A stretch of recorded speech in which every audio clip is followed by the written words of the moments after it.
Mga kabida-bida, nandito tayo sa Butterfly Eco Garden and Tribal Village ng Puerto Princesa, syempre.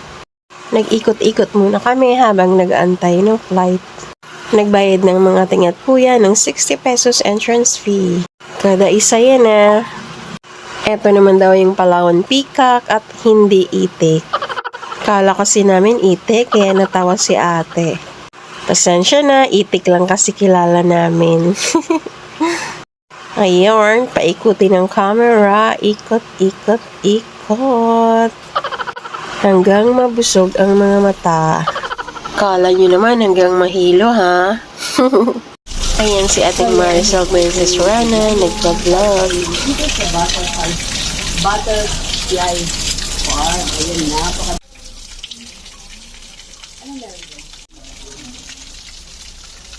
Oh, ang cute.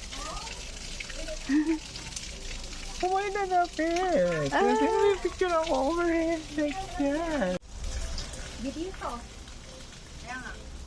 Ayun, ang hirap mag-vlog. Hindi marunong humawak ng camera. Ang lola niyong pabida-bida lang. Mag-practice tayo na kunwari pro.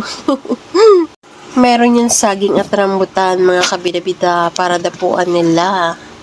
Ayan o, ayan. Yan, bulabugin natin ang mga butterflies.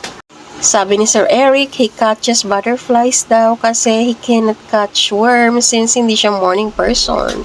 Ito naman daw yung millionfish and rainbow fish. Or guppy. Ang paborito daw nilang pagkain ay mosquito larvae and eggs. Balik na tayo ulit sa butterflies.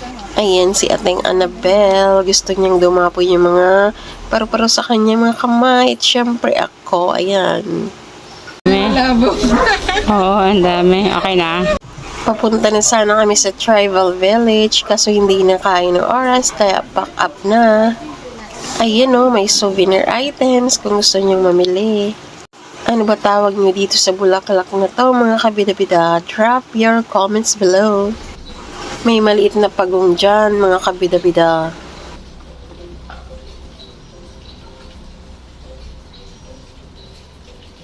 Mahiya siya. Malis.